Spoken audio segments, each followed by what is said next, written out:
OKB-ja paralajmëron mashtrime kibernetike në të gjithë botën. Rrjetet të tëra kriminale kanë bërë miliarda me mashtrime përmes internetit në Azi dhe tani po i zgjerojnë operacionet e tyre në Europë, Afrikë, Amerikën e Jugut e mëtej. Prandaj, OKB kërkon bashkëpunim ndërkombëtar. OKB-ja paralajmëron se rrjetet aziatike të krimit që kontrollojnë industrinë e mashtrimeve përmes internetit dhe nxjerrin fitime të miliarda dollar, po i zgjerojnë operacionet e tyre në gjithë botën. Në raportin e OKB-s thuhet se masat zyrtare që po marrin vendet e ndryshme në Azinë Juglindore nuk po arrin t'i frenojnë këto organizata kriminale. Në raportin e OKB-s thuhet se bandat kineze dhe ajo nga Azia Juglindore joshin viktimat duke premtuar investime, fitime me kriptomonedha, romanca dashurie dhe mashtrime të tjera.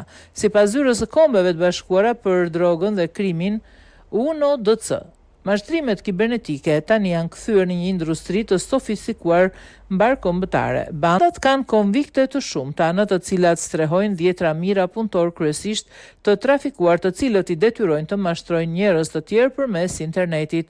Për të luftuar grupet e krimit nevojiten bashkëpunim ndërkombëtar. Ky lloj krimi po përhapet si kancer, ka thënë Benedikt Hoffman, përfaqësuesi rajonal i zyrës UNODC për Azinë Juglindore dhe Paqësorin. Autoritetet i kundërvijën atij në një zonë, por rënjet e tij nuk zhduken kur.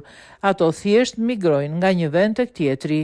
UNODC thotë se rrjeti kriminal po zgjeron operacionet e tyre nga Azia në Amerikën e Jugut, në Afrikë, Lindjen e Mesme, në Europë dhe madje edhe disa ishuj të Paqësorit. Sipas raportit të UNODC, në vitin 2023, grupet kriminale kanë nxjerrë në vendet e Azisë Lindore dhe Juglindore përmes mashtrimeve kibernetike rreth 37 miliard dollar, 32.5 miliard euro. Kurse në Shtetet e Bashkuara të Amerikës më shumë se 5.6 miliard dollar, pra 4.9 miliard euro. UNODC i bashkësisë ndërkombëtare të veproj duke thënë se tani gjendja ka arritur në një pikë kritike kthese. Sipas OKB-s, mospërfshirja në aksionet e përbashkëta kundër këtyre bandave do të ketë pasoja të paprecedente në Azinë Juglindore, të cilat mund të kenë ndikim global, shkruan Deutsche Welle.